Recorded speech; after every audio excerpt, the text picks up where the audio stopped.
Welcome to the shop. I've got myself a Dynam Waco 1.27 meter plane. Fantastic plane. It's not mine though. I got to be honest. It's a friend, John's plane. He's had it for some time. Had a little bit of an incident with it, and he kind of busted it up pretty good. Well, you know me. I love to build a plane back, put a plane back together. So that's what I did here. But as he's been flying it, it just doesn't fly the same. So wanted to tune it up a little bit for him. Make some changes and some adjustments. Not a big deal. And that's what this video is about. Going through that process, ringing this plane out. Also just seeing the flight capabilities of this plane, which are actually pretty impressive. If you want to go out and buy a biplane, kind of like this, a classic, type of biplane, Horizon Hobby, FMS, Hobby King, Arrows, nobody's making this thing except Dynam.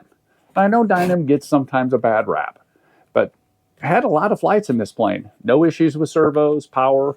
It's been a solid airplane. And for under 250 bucks, not bad. I suggest if you like this kind of thing, check it out. In this video, you're going to see a lot about this plane, capabilities, so on and so forth. Anyway, if you have any questions, leave a comment, like, subscribe, all that stuff. Appreciate it. Stick around. So here in this flight, I'm just getting it up in the air, playing with the just the capabilities of it, testing the CG, testing a few things to see what I can do to improve the overall performance of the plane.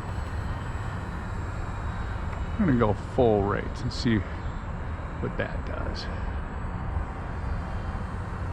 Increasing the rates helped a lot from an aerobatic perspective. It's still not going to do a drill bit type roll, but it's much more responsive if you want this plane to do more aerobatics. The one thing I can tell for sure, right off the bat, was changing out the prop from the stock Dynam to an APC 12.6 made a big difference.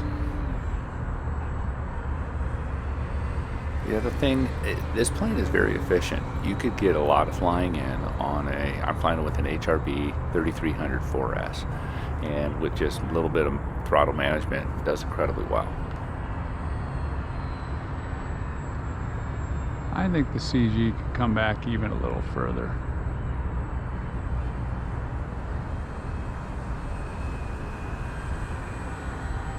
So why do I want to move the CG back? Well, flight characteristics.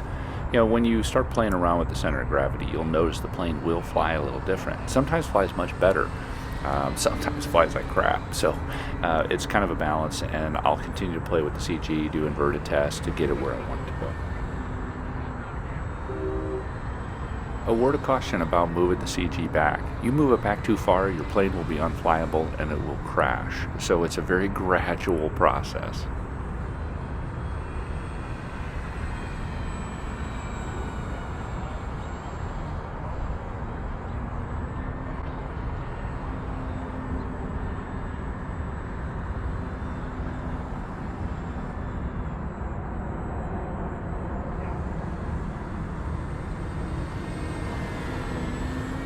Really happy with the power of the plane. I mean, it'll do big loops if you'd like. So it's not going to be unlimited power, but plenty of power for most of the flying you're going to want to do with this plane. Alright, yeah, I think CG back just a little wouldn't hurt this plane.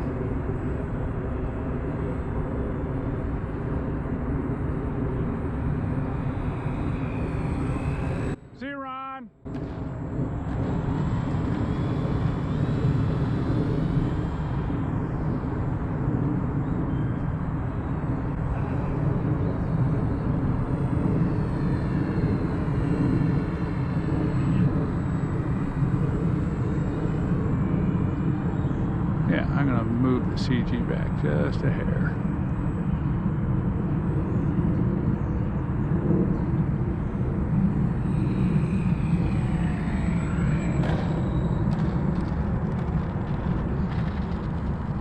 Definitely want to play around with the CG. So right now it's at book. I'm going to push it back a little bit and see if the flight characteristics change for the better.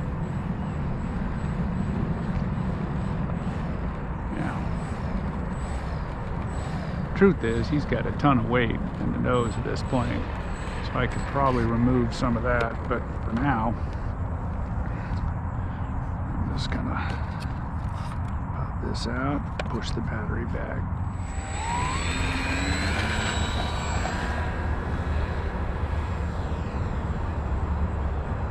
By the way, this Waco is one of the easiest tail draggers to take off. Doesn't shoot to the left hardly at all. It's a great plane.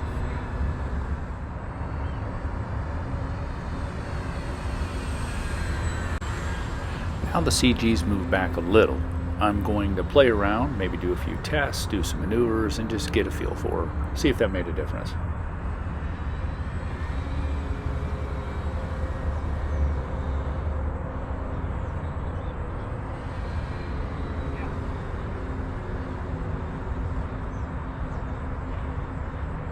That's better.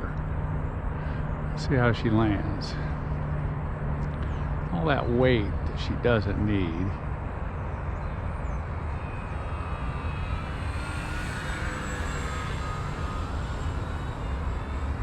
Alright, let's bring her in.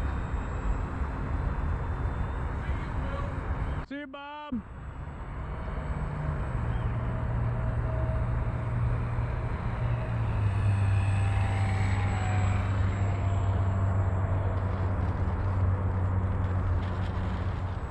I think moving the CG back, and I need to do more of that, and that's what I'm going to do here, but I think it helps a little bit on the landing, especially the ground handling, as well as just being able to slow it down. I was given quite a bit of elevator to get her to slow down, which she did, but I think there's some more that needs to happen with the plane. So right now, again, it's still right around stock CG. I'm going to move it a lot further back by removing some of that weight from the nose. Going to take it up again. I removed an ounce of weight off the nose and have the CG a little further back. And again, it's all subject to how you like to fly, but I suggest go with the book, and then as you get the plane sorted out, if it flies well for you, great. If not, play with the CG. Anyway, going to take her up, ring her out a little bit, and have some more fun.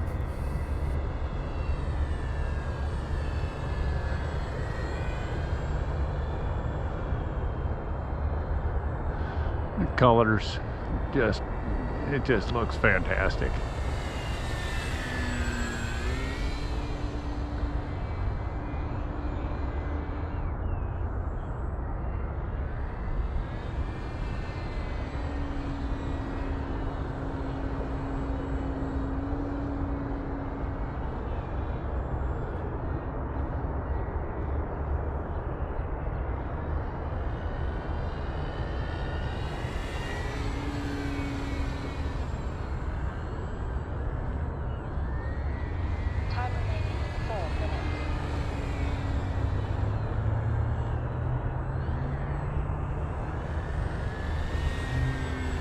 Very maneuverable plane. Does all the cool aerobatics that you would want a big classic, biplane to do, and this plane does it fantastic.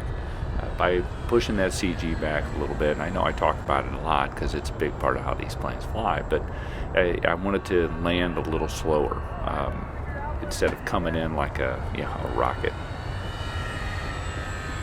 As I mentioned earlier on, if you're looking for that next plane that's a little unique, big yellow or big red biplane that is pretty easy to fly, pretty easy to land and maneuver. Yes, it's a little different than a tricycle gear. It's a tail dragger, but just the looks of it, and there's not many out there. This would be a keeper. I'm really impressed with this plane, especially for under $250. All right, we're gonna come in and try to get some good smooth landings. Let's see what we can do. Cutting back on throttle quite a bit. Cutting back about a quarter throttle. Trying to bleed off some speed here. She's really cooking. Elevator and touchdown.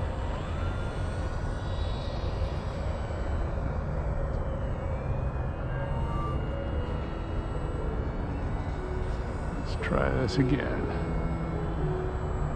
Okay, gonna line up. Cutting back on throttle. Cutting back on throttle. Make sure I make it to the airport here.